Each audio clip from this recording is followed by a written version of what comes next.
All right, Dave, it's all yours. All right. Hello, everyone. So today I wanted to talk about how to learn more about AWS security and kind of a cool thing I found online, watching some other videos and reading some stuff. So as many of you may be familiar, there's a site called Over the Wire. Which is a great way to get some cybersecurity training and practice with some of the war games that go from everything from, OS level penetration testing training to like some code exploitation and then like some stuff with the web. But there really isn't, as far as I could see, like here on Over the Wire, anything to do with AWS. So I was poking around, reading and watching some videos, and there was this thing called flaws.cloud. So this seemed like a really cool thing to start talking about. So I just kind of wanted to maybe go through at least up to level 2 in here so that we can kind of understand what's going on and kind of see what are some cool things about this. So first, what is AWS? AWS is Amazon Web Services. It's a very popular cloud provider, infrastructure as a service. And so to start playing around with this, you're doing everything out of this flaws.cloud account. And everything, all the challenges are subdomains of flaws.cloud. And, as they say, like if you manage to find a flaw that breaks the game or some other undesirable issue, let them know. And you can contact them. So the general idea here is that we're going to have a couple of AWS services, and you're going to use OS command tools and the AWS CLI to interact with it. So the idea here is exactly like Over the Wire, right? So Over the Wire, you start at level 1, and you move through it until you find the flag that gives you the password for level 2. In this case, we're trying to find at this point in the game the next subdomain that leads us to level 2. So let's start with that. So they've kind of given us the first clue here, which is flaws.cloud, right? So if we do host, or in my case, we can get the quick IP of it, but I want to find a little more information first. So I can do dig a flaws.cloud. So I want to get the A record and hopefully get where's the start of authority, right? So I didn't get a whole lot back, but I did get what the IP address for the A record associated with flaws.cloud is. So now that I know what that is, I could either use another dig command or I can use nslookup. And if we just take a quick look at what nslookup will tell us, even though I've used this command a million times, I still like to pull that information back, right? So this is going to give us a quick query of it, and I don't really need a whole lot else. I just kind of want to see what DNS services are attached to it. So you can do that with dig, but it's a lot easier if we do nslookup. So we'll do nslookup, right? And then we'll do 521850. Great.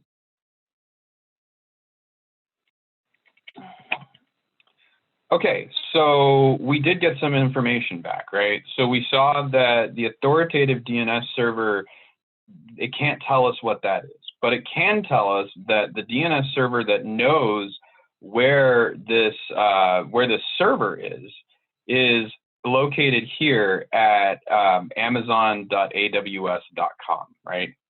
And so if we browse to that, we should see a couple things. We should see a website that's hosted on an S3 bucket that is being hosted in the US West region of AWS.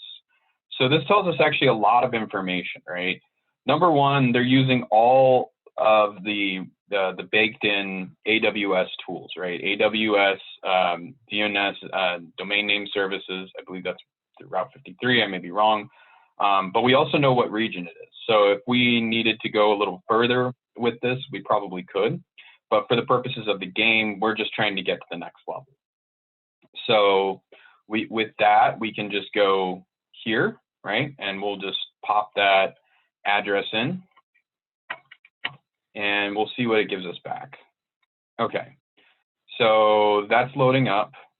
Okay, so it didn't exactly give us anything, but it did tell us that this is in fact on an AWS account, right? And so that's actually really important. One of the things that, you know, just like over the wire will tell you hints. This site, flaws.cloud, will also give you hints. And it gives you some very interesting information about like what you would actually need to know, right? So that was my first mistake, right? So I thought, okay, that's just the address that I can pull back, but that's incorrect. That is actually just a web service that is being hosted through the AWS S3 object storage service. But what that really is that that's just a subdomain of flaws.cloud, right? So even though I put that information in, that's not correct, right? So I need to format that query back a little more succinctly, right? So let's see what's going on here. So we've got S3 website, US, Amazon, AWS.com. So this just means that this is just a trigger that somebody put in. Like this is just a toggle or a flag that somebody set to say that this is S3 bucket. And a good way to kind of to get all of this information when you're starting to play around with URLs, I'm sure there's other ways to do it, but I like to just pull out a text editor. In my case, I have a copy of Sublime Text. And I'm just going to literally just put the URL together, right? Because we know that it's a subdomain. So I'm not entirely sure what that all means in terms of how it all connects together, but this is the general idea that I think, right? So like flaws.cloud, which is sitting on this endpoint. So let's see what happens.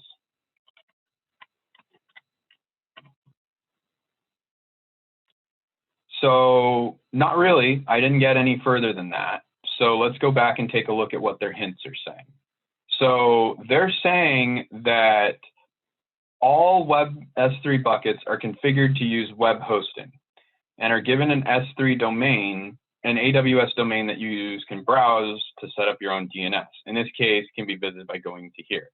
Okay, so what did I do wrong? Well, what I did wrong is I'm just looking for just that page, but I'm still not pulling it back, right? So what do I need to do next? So I'll take a look at what their hint says. Not a whole lot. All right, so what does hint 2 tell me? Okay, so what hint 2 tells me is that I could have actually just tried to browse it through by going and clicking that, right? So what does that really mean, right? So what this means is that there may be some way for me to enumerate more information that is on Flaws Cloud. But first I have to figure out, how do I get to that? So the best way to do that is, let's just see if I can actually connect to it, right? And so a few other things that are going on here, right? So like these can be static pages, but no one bucket can have the same name, right? So maybe what I need to actually do is I need to actually think a little deeper about how do I actually pull that information back, right? So I did an NS lookup, but that still didn't pull a whole lot back for me. So could I actually run an LS on this S3 bucket? Well, that's kind of what they're leading us around to, right? Is that you can actually enumerate what's inside of that S3 bucket. So how and why can you do that? we can do that based on our permissions, right? So what this basically means is that if our permissions are not good enough, then that information can just be found, right? So here's something here, right? So this is S3 website, and this is S3. Okay, so if I'm looking at my CLI output, this is saying S3 website. I already know that the page is hosted on an S3 website, but an S3 website is located on a bucket. So let's go back and take a look at what the hint said. So the hint said that you could do an NS and then you would be able to find it. Okay, but what that also means is that I could go in here and I could chop this up, right? So I could say, I want to not go to the website. I want to only go to, I want to go only to that S3 bucket. So let's see what happens if I do that, right? And I've already opened it here. So this is pulling out on that S3 bucket, and it's leaking the XML file that denotes the file structure of the bucket. So there's a couple things that we can do with that, right? And so the one thing I wanted to show next was what's really important for going through these labs is getting some more familiarity with the AWS CLI. So in our case, we are going to clear our screen, and we are now going to enumerate that.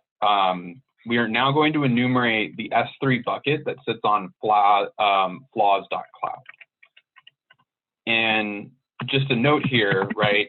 As we're typing this out, here's some syntax to think about. Number one, I already installed AWS on my system, right? So I'm saying AWS with the option S3, I want you to LS, so I want you to list everything that's in the buckets that are on the domain of flaws.cloud.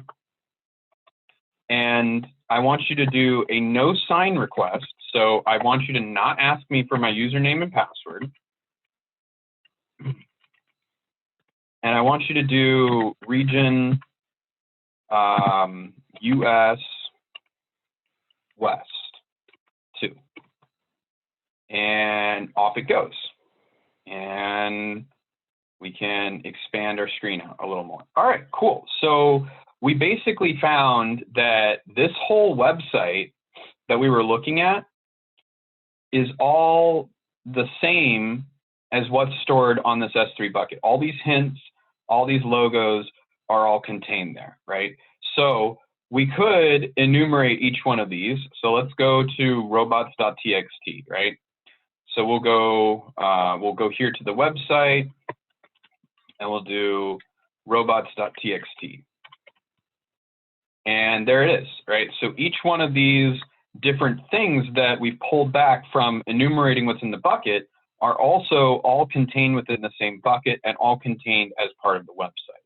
So it says, here's the secret.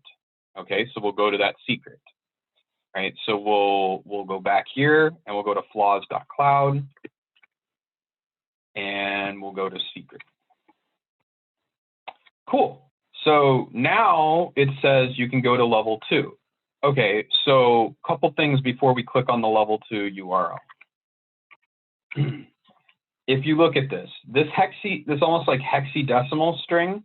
When you create buckets, each bucket gets a unique identifier. You can set those unique identifiers either within your DNS for AWS, or you can just leave them by default. In the case of flaws.cloud, they're leaving it as whatever was spit out for the bucket. Okay, so this is a really important. This is really important here. And why is this important? Well, first, you may have heard of Google dorking, and in Google dorking, we can do like Google specific queries, and it will pull back what's hanging out on our buckets. Okay, but what also happens is that if people leave their buckets open and the permissions are too loose, then anybody is able to access them. And just like how we shouldn't allow, if you've seen in some, when you're doing web development or otherwise, like you can have your web server, like Apache, list the files that are on your system. You shouldn't do that. And in the same way, you shouldn't do that with your buckets. And so as you go through the game, like they'll have some links that are great for you to click on. And this talks about some reports that are through HackerOne that talk about some of these issues when it comes to permission flaws for S3 buckets.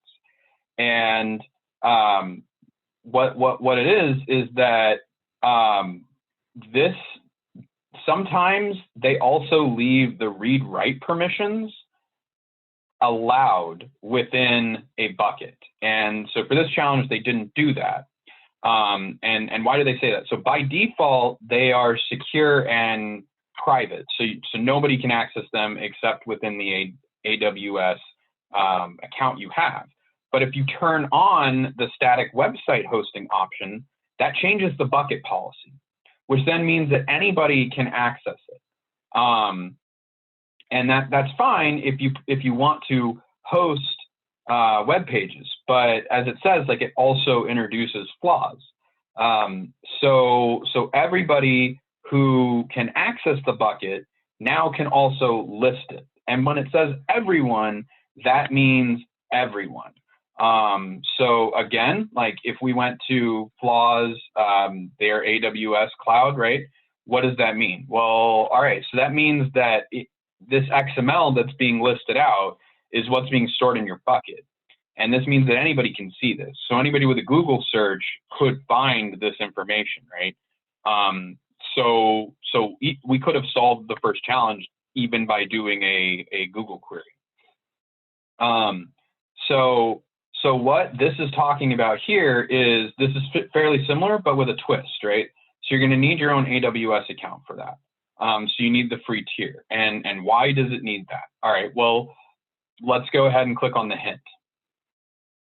And so what this is talking about here is that you need your own AWS key, right? So if you're unfamiliar, AWS for your accounts do have private and secret keys, and have a private key, and they have a public key that sits out on the AWS server, and you have your private key and a secret key, and that stays local on your system.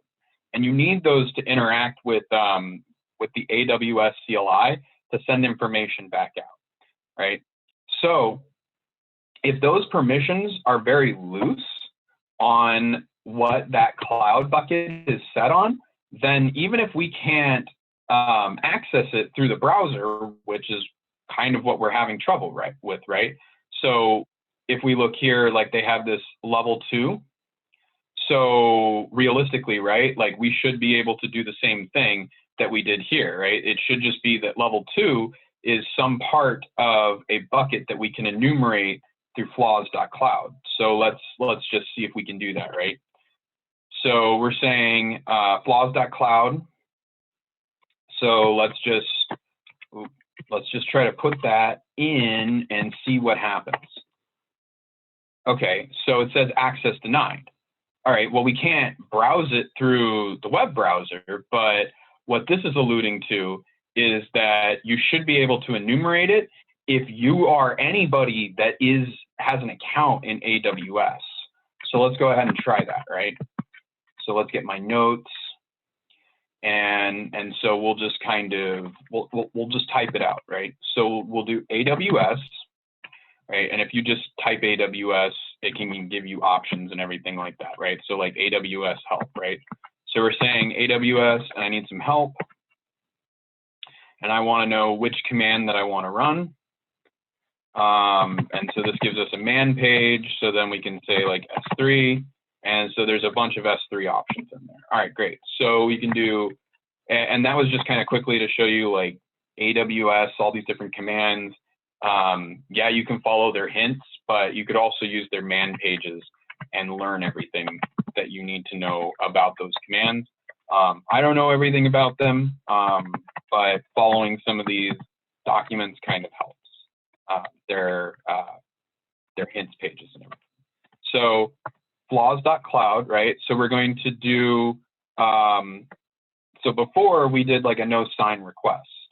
So in this case, we want to do S3, and first we need to provide it our credentials, right? So I already have credentials local on the system. And if I do an LSA, and then I grep for AWS, right? I have an AWS account in here because that's how I'm using the AWS CLI, and there'll be credentials, right? So I have a credentials file in here that stores like that key information that I need in order to access the system, in order to access AWS resources. So I'll do AWS S3, and then I'll give it my profile.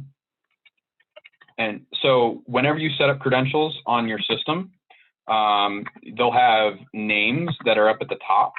And I'm not going to show what mine look like, but I just have one that's the default, right? That I just set up for my free account. And so the same command that we did before, right? So this time we know which bucket we're going to. So we can literally just take and copy this URL, right? So it's saying level 2 cloud, and we'll go ahead and copy that. And then we can go S3, and then we'll paste that. And then let's just check my notes, make sure that we've got it correct. And so here's something very important, right? So like just like how you have on browsers, right? You can do like file, and that'll show you local files, or if you do FTP :// that'll show you like an FTP site. So S3 is kind of the same convention, right? So S3 :/ denotes this bucket, not the website, not the static website, but the actual bucket that level 2 is hosted on. And hopefully this connects, and it does. Cool. So so these were those different hints and everything. And so now we have another secret that we can pull in. So we'll go ahead and grab that, and we'll stick it at the end because it's a subdomain. It's a subdomain of, or a page that's being hosted on the subdomain of flaws.cloud at level 2, and secret. All right, cool. So then it's got level 3. And same sort of thing, right? Like, so now again, it's talking about permissions. And one of the nice things about what flaws.cloud has is that if we want to learn a bit more information about how did this specific flaw exist, there is reports that they will link from HackerOne. And the nice thing about HackerOne is that after a certain point, some companies will allow for the report to be disclosed. In this case, they're talking about like somebody might open permissions to any authenticated AWS user. Similar to how I was able to enumerate anything that was in that bucket because I had an AWS account. This is the same sort of idea, in just that the buckets are much more open. So in this case, it allows anybody read or write access to said bucket. And that can be a huge problem. So again, we can go through and take a look, right? So the setting can no longer be set through the console as of 2017, but the SDK and third-party tools sometimes allow. Fairly similar this time, finding your first AWS key. I bet you'll find something that lets you list what other buckets there are. So we could keep going on and taking a look at these different things, and really getting used to these things is just, what does the AWS CLI allow us to do, right? Like what do we need to do in order to connect to these things? Well, some of this is going to involve the AWS API, and other things are going to involve the AWS CLI, and on. So I'm not really going to go a whole lot further than that. That's about all I really wanted to show today. Is just, you know, there's there is this thing called flaws.cloud, and it helps you learn more about AWS and what are some of the interesting flaws with AWS. So with that, I'm going to stop sharing my screen and questions from the audience, if there are any. Oh, yeah, if you had your screen back up, I wanted to check out your AWS terminal, and I Yeah, wanted sure. Let me you put that to back up. run a command. Sure. Yeah, looks like we're back up. Okay, All right. so for your first AWS command where you were listing the flaws at cloud, I was curious if you yeah, that first command with no sign request, if you were to do that again but not specify the region or specify west-1 to see what happens there.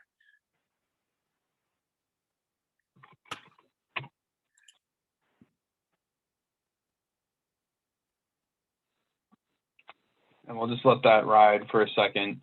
So again, it still provides you the same information. Yes. But the reason why you might want to keep region in there is more along the lines of like, we saw that because when we did an NS lookup on flaws.cloud, we knew that it was in region, the US West.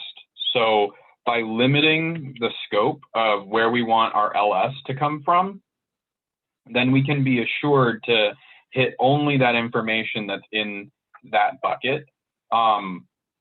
It may be good that we do LSs like that on other buckets, but if say we're doing like a bug bounty and our scope is limited to anything that's only within flaws.cloud, by doing an NS lookup and seeing that we're in West 2, that might be helpful to limit it. But that was just my thought. So my understanding of it is the reason for S3 you don't need the region is because that name, the URL for that bucket, the name of the bucket has to be unique globally across all the regions. So that's why you don't need to specify the regions, but all the other services, right? All the other AWS services, you have to specify the region because it's unique only to that region. So that's one of the quirks of S3 buckets and its names. So I just wanted to share that. No, thank you. No, that's great. Yeah, I didn't exactly know that it was global. I mean, I knew that they were globally unique, but I didn't exactly correlate that it was globally unique for the specific region. So I appreciate you sharing that, Candy. Yeah, definitely. But otherwise, I thought this was a great demo. A lot of good information here. Any other questions by anyone? I do not have any at this time. Thanks, Phil. Okay. Great demo. So, with that, we'll end this session.